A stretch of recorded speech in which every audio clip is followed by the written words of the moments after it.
Olá, olá, eu sou José Medrado e estamos iniciando o nosso programa Visão Social.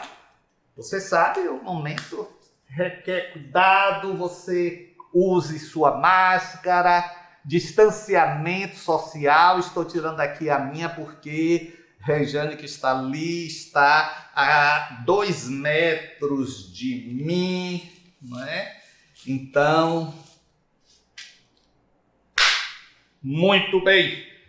Você sabe que nós precisamos, tá? Essa loucura aí, precisamos continuar contando com a sua ajuda. Nos ajude, doe, ajude-nos a consolar mais corações. Ligue 0800 1201 838 ou 11 2458 3214. Ou ainda acesse www.feal de Fundação Espírita André Luiz.colabore.org. Assim você estará ajudando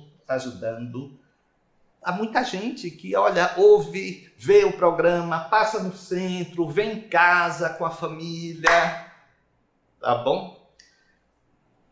Meus amigos, é impressionante a que ponto chega o processo de negação das pessoas. Eu já disse aqui que, como espírita, inclusive, eu não entendo como é que um espírita pode ser contra a vacina, um espírita pode tentar, como dizia minha mãe, cobrir o sol com a peneira.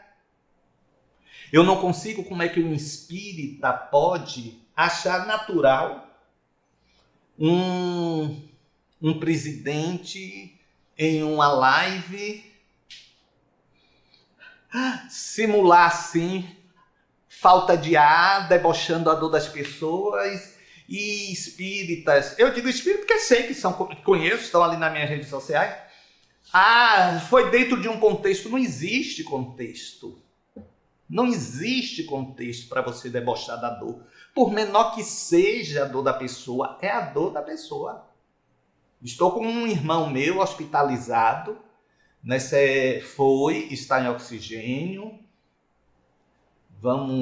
estamos em oração, então, e com bons médicos, no possível, porque os médicos exaustos, e é uma montanha-russa de ansiedade. Então, eu só tenho a certeza, quem se acha assim, não teve ninguém por perto que passou dificuldade, falta de ar, nada disso. Não tem. E só acredita em quem quer. Só acredita em quem quer. Muito triste, muito triste. E eu, nas minhas redes sociais, José Medrado, tanto o Facebook quanto o Instagram, eu digo, olha, nos meus espaços essas pessoas não são bem-vindas. Como está na moda, né? Eu cancelo. Não está na moda isso? Cancelar? Então pronto. Eu cancelo. Simples assim. Meu Deus. Olha, eu só me lembro, né, quando lá atrás se dizia que o alcoolista era um fraco da vontade, não é? Quando não se tinha a dimensão de que era e é uma doença, não é? Então, que nada, isso é um vagabundo, é um fraco de vontade, guardando as devidas proporções, que isso foi revisto. Aí também fala que nada, o ministro da Saúde diz que vai ver nas UTIs se realmente estão cheias, deviam esses todos se voluntariar até para ajudar, já que não tem especialização maior, mas ajudar na limpeza. Por que não se voluntariam? Pronto, aí teriam uma ideia. Limpeza precisa também de técnica, né? Em lugar hospitalar, mas eu acho que é mais fácil aprender do que, não é, outra coisa que não tem um diploma, porque limpeza você vai limpando, não pode voltar mais para aquele lugar que limpou, senão você leva de volta o que está em outro lugar. Então, esse pessoal precisava fazer, porque não vê imagens, não acreditam nas imagens. Aí falam que A imprensa é imparcial. É imparcial porque está contrariando eles. Porque se não contrariar, não é parcial. Eu realmente fico sem entender. Aí vão me dizer, mas tem espírito também que não entende você. Eu disse, mas eu não patrocino o mal-estar de ninguém. Mas é isso, viu? Vamos lá. Aqui, ó, Suzana Prates, de Joinville, Santa Catarina, medrada que está desesperador. Como tem tanta gente que ainda não entendeu o grave da pandemia, são espíritos muito inferiores. Suzana, eu não sei do que se trata, eu não sei que tipo de espíritos são. Sem compaixão, né? Sem empatia, totalmente desassociados, no caso espírita, dos princípios espíritas. Eu não tenho uma dúvida nenhuma. Eu relatei, eu não sei se eu relatei aqui, eu tenho um programa num lugar de um amigo meu de Floriano, amigo não, em verdade os pais deles me hospedaram e ele disse que ele era pequeno, um médico de Florianópolis. Ele dizendo que estava num misto de exaustão e revolta, porque ele dava 4 plantões de 6 horas, ele saía do plantão e via na rua as pessoas sem máscara, caminhando como se nada. Ele disse que sentiu uma revolta, porque ele ficava, como os colegas dele, na UTI, até sem beber água, sem ir ao banheiro, porque tem que tirar, e são novos equipamentos. Ele disse, quando ele me falou, há uma semana, isso deve ter uns 15 dias, uma colega dele desmaiou desidratada. Do lado dele, uma colega médica, atendendo. Imagine-se na hora que está fazendo uma intubação, desmaiou.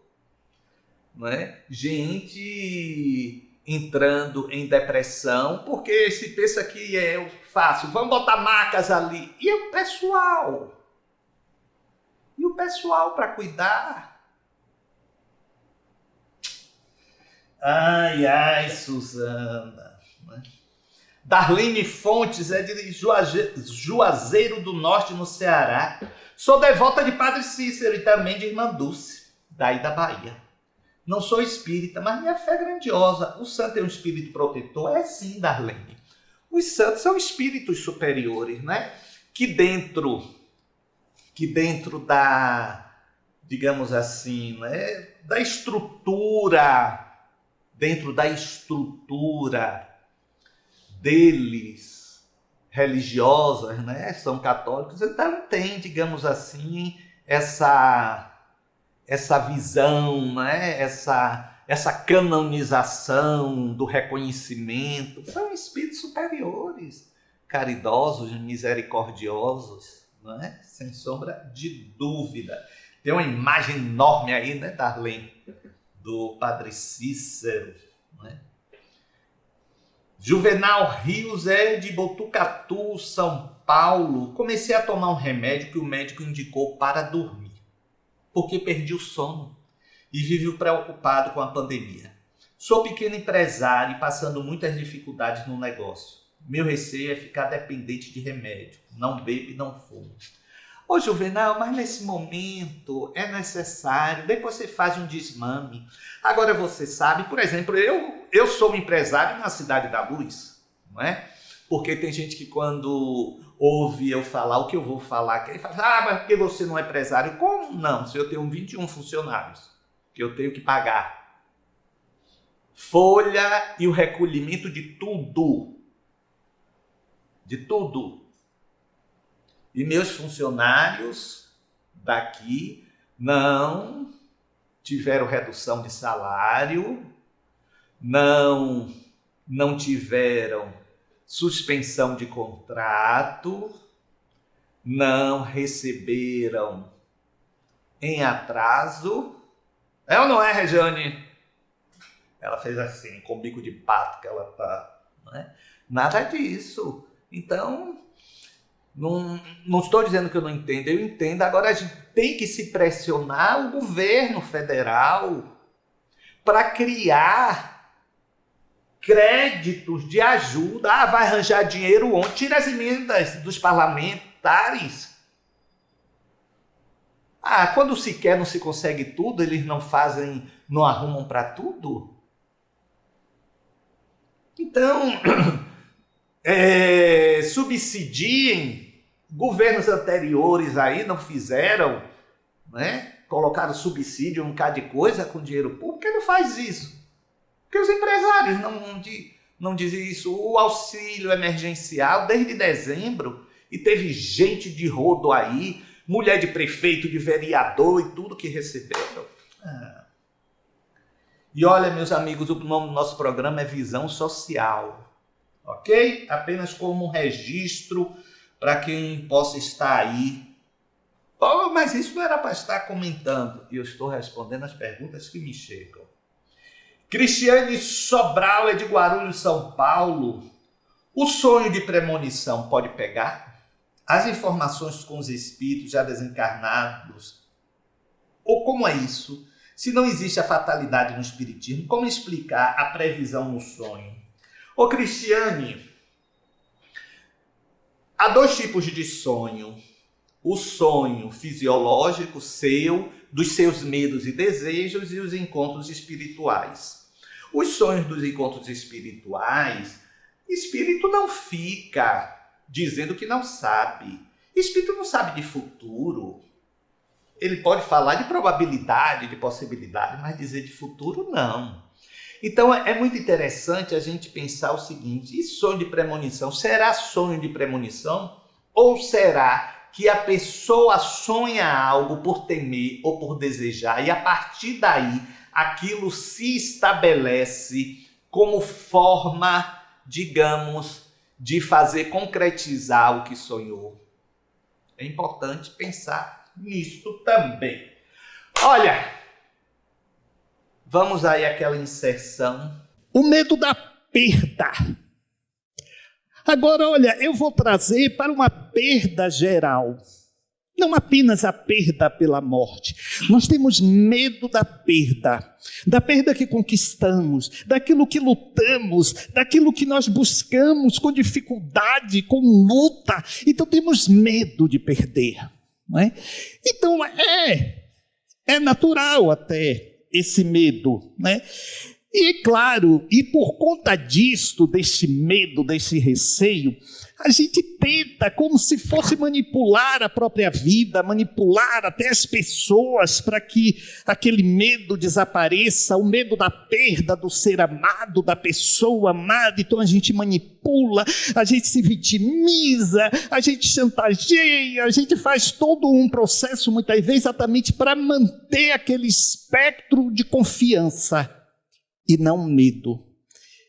E interessante é que aí é que nós vamos nos perdendo de nós mesmos.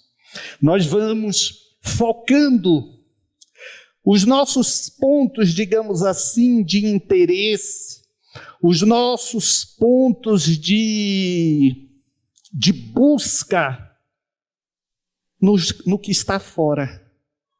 O que está fora é que vai representar o melhor para mim. E é por isso que vivemos sempre nesta dor da perda, nesta dor do desamparo. Meus amigos, nós começamos a perder quando nascemos. Ali já começamos a perder a proteção do útero, do quentinho. A partir dali começam as nossas perdas. E é por isso que nós choramos. Já há estudos que identificam que aquele choro da criança não é apenas a expansão dos pulmões, não, ou aquele processo de sucção, já é um choro de medo. Nós temos o medo da solidão e do vazio. Nós tememos em vida, em existência, a solidão e o vazio. Vazio de quê? Do que nós estipulamos como sendo importante para a nossa vida. O casamento, o emprego, o filho, o neto, o que for. Então, precisamos, para preencher o que não descobrimos, porque está aberto. Então, tem gente que preenche vazio fazendo o quê? Comendo. Tem gente que preenche esse vazio como não se deixando prestar atenção em nada. São aquelas pessoas que estão sempre, querendo ver alguma coisa, ouvir alguma coisa. Então esse vazio nunca é preenchido, porque ele está estabelecido na dimensão da alma. E quando eu falo alma aqui, é da psique, alma nesse sentido. E é claro, aí a gente junta também com as frustrações que carregamos e que vêm de outras vidas. Não é? Então vocês vejam que este é o desafio humano. Este é o nosso desafio, é o desafio de cada um de nós. É o desafio de se equilibrar neste natural medo, não deixar que ele se supervalorize em nossa vida. E para que isso aconteça, é preciso enfrentar e se expor a esse medo gradativa, mas continuamente. Se você tem medo de barata, enfrente a barata. Enfrente a barata. No primeiro dia, se aproxime dela. Ela lá, você aqui. No segundo dia, no terceiro dia, vai e mate. Então, nós precisamos, então, começar a entender e viabilizar que essa questão de colocar no outro ou em situação o sentido da nossa vida é caminho para a solidão e para o aumento deste vazio. É caminho para a solidão e aumento deste vazio. E pior, gera na pessoa que você ama a responsabilidade que é sua.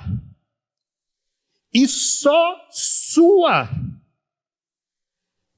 A responsabilidade é sua. Gente, viver é um eterno se conhecer. É um eterno buscar esses incômodos para ajustar e não ficar ampliando os nossos processos. Ter medo é natural, é humano. Porque se você não tiver medo, você coloca a sua vida em risco. Não estou falando aqui só de pandemia, não. Se eu não tiver medo da tomada ali, eu posso ser eletrocutado. Se eu não tiver medo de chegar aqui muito perto, eu posso me precipitar. Então, o medo me protege e protege as pessoas em torno de mim, tanto fisicamente quanto moralmente. Então, é natural você ter medo. Por isso que a perda, ou seja, por morte, ou seja, pelo que for de alguém que você ama, não deve gerar em você o aumento do vazio, mas um processo de aceitação. É assim. Assim está sendo. Olha o que Frei Carlos disse. E eu fiz questão. Apaga aí, por favor. E eu fiz questão de colocar aqui. A perda, a morte de outra pessoa.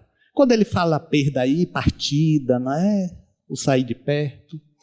A morte de outra pessoa pode ser o fim da vida com aquela pessoa, mas não pode ser o fim da sua vida com as outras pessoas. Gente, olha que sabedoria. Olha que sabedoria. Porque geralmente é isso que acontece, né? A gente, fenece. Eu falo isso muito para as mães.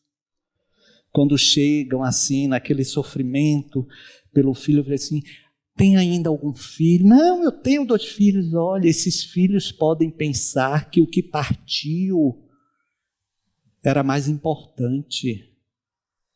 O que partiu era mais amado. Cuidado.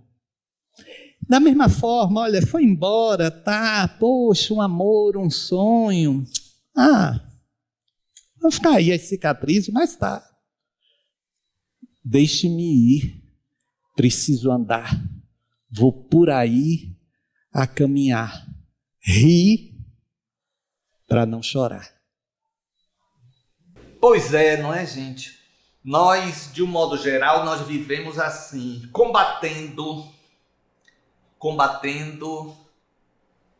os efeitos de tudo, e não buscamos as causas, não é? Então, você combate, você sente um vazio, não entende aquele vazio e começa a comer. Rejane, eu acho que por mais que coma, não engorda, porque desde sempre é dessa forma. Aí você come muito, Rejane? Não? É isso, você tá certo. Eu me lembro de um amigo meu aqui, o doutor Idelfonso do Espírito Santo, foi presidente da Federação Espírita da Bahia, numa época que a federação era mais agregada aos centros espíritas. Ele dizia o seguinte, ele era magrinho, eu acho que viveu até quase 100 anos. Para quem quer viver muito, ele dizia o seguinte, o segredo é comer bem e comer pouco. Como é que eu vejo uma torta de chocolate de um lado, um sorvete de chocolate do outro, uma calda de chocolate do outro, eu não faço a junção disso tudo? E muita. Ai, Deus. Pois é, gente. Eu vou ficando por aqui, me queira bem, porque não custa nada, só vai fazer bem ao seu coração. Agora, se você não quiser bem, paciência. E refletir, nós precisamos refletir em tudo, por tudo, porque afinal de contas, também esta é a nossa função. Se proteja, se guarde e até a próxima.